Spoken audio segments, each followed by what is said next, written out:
Alright, let's go ahead and go on to the story of the week. It is called No Beauty, and yes, you will see the pictures right here. And if you don't see them, I apologize. I'm still working on how to figuring out this system. Guess what? The pictures are going to be drawn by me because there's plenty of time to learn how to draw, and I decided to go ahead and give it a try. Yes, some of the pictures are not consistent. Yes, some pictures has a little bit too many words, but you know what? We have plenty of time to try everything out, so why not? Well, actually, I work, but still, we have more time than we usually have, so let's try something different. Here comes four eyes, four eyes, four eyes. It looks like a wise old owl. The laughs and jeers poured over Lori like a flood. She drew back in terror. Oh, this school was no different than all the others she had attended. Tears welled behind the thick, horn-rimmed glasses. If only the ground would open and swallow her. Her steps lagged. Come on, Lori, demanded her twin. Linda made a face and pulled on Lori's sleeve. Hurry now, or we'll be late. I wish there wasn't such a thing as school, exclaimed Lori, small rivers of tears running down her small, plain face. I hate it, I hate it, I hate it. If only she were as beautiful as Linda. Come on, Linda repeated. We had to go to the principal's office and register. Mom phoned and told him we were coming. I hope that keeps his job in this town longer than the last. I just know I like it here. Did you see that boy looking at me? She flounced her blonde curly locks back over her shoulder. Bring! Oh, there's a bell. Let's run. Lori felt more miserable than ever. The principal separated the girls into two different grade 5 classrooms. Now she was all alone. The teacher looked up from her desk and smiled. Such a beautiful smile. It reached out and enfolded the lonely little figure halfway down the third row.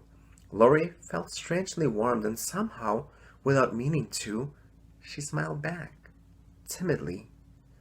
Recess was terrible. Linda appeared with several new friends in tow. Say, girls, this is my sister Lori. Would you believe that we're twins? No one ever thinks we are. I wouldn't tell anybody if I were you, giggled one girl. More laughter. Linda and her new friends linked arms and walked away. Lori stumbled her way back to the classroom, half blinded by the tears. She felt one big ache inside. Throwing herself into her seat, head down, unfolded arms, Lori gave vent to all the pent-up feelings which possessed her. Comforting arms half lifted her, and Lori looked up into the teacher's kind face. So kind, she felt like crying all over again. I think I know what's the matter, Lori, said Miss Biggs softly. Maybe I can help you. How can you help me? Linda is so beautiful and everyone likes her the best. I'm ugly and all the kids call me names, and... You can be beautiful too, interrupted Miss Biggs. Me?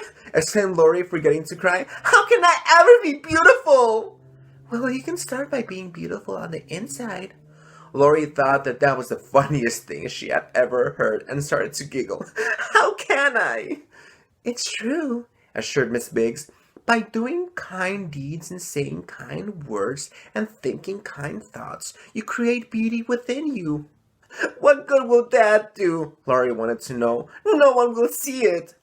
What we are inside has a way of shining throughout the outside, Miss Biggs told the little girl. Jesus said that man looks on the outward appearance, but God looks on the heart. It is more important to God that you be beautiful inside. Was Jesus handsome? Somehow the question seemed very important to Lori.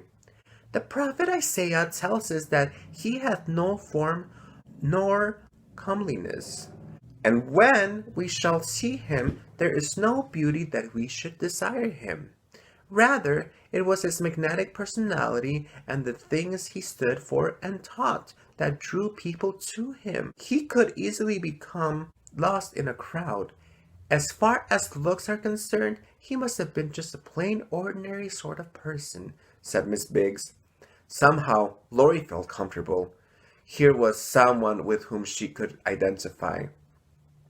Tell me something more about Jesus and being beautiful inside, she pleaded. The days swiftly melted into weeks and months. Laurie had been trying Miss Big's recipe.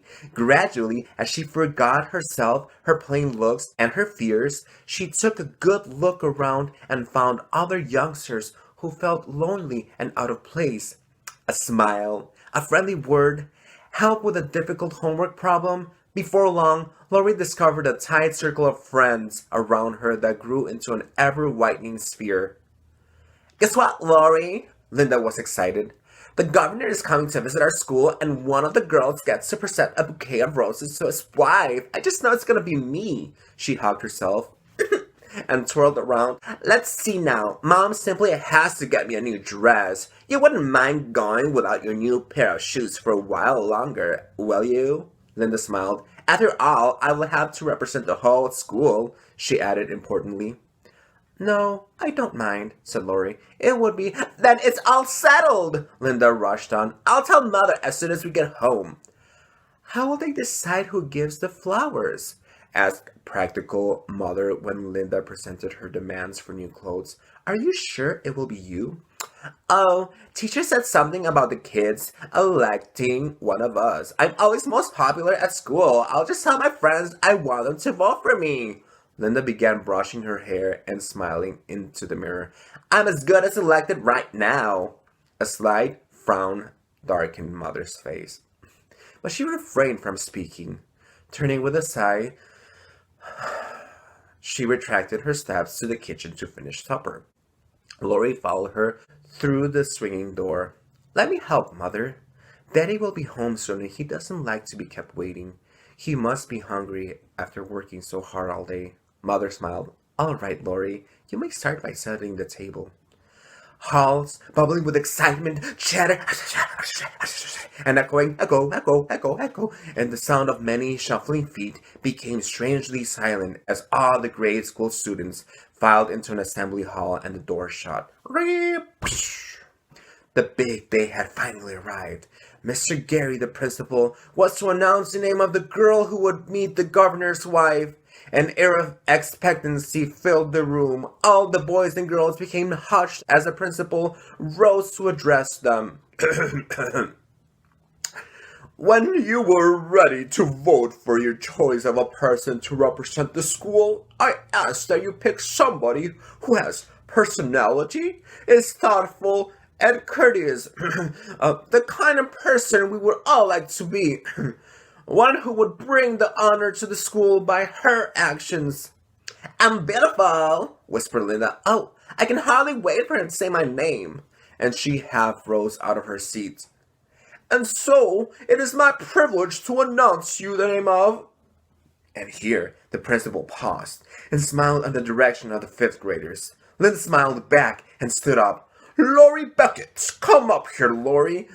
Linda, red-faced, confused, sank back into her seat, crouching way down, wishing she could disappear. Laurie, excitement flushing her cheeks pink, bent over Linda. I'm sorry, Linda, but you can still have a new dress. I'll wear my church shoes. They're still good. Some polish will fix them fine. Linda, surprised, took a big look at her twin. Why, when she smiled like that, Laurie was almost pretty. We want Laurie! We want Laurie! Chanted several hundred young voices. Laurie got to her feet and marched slowly down the aisle, smiling at her friends along the way. Laurie Beckett, no beauty, but with such a radiant smile and loving spirit. Who cares? The end.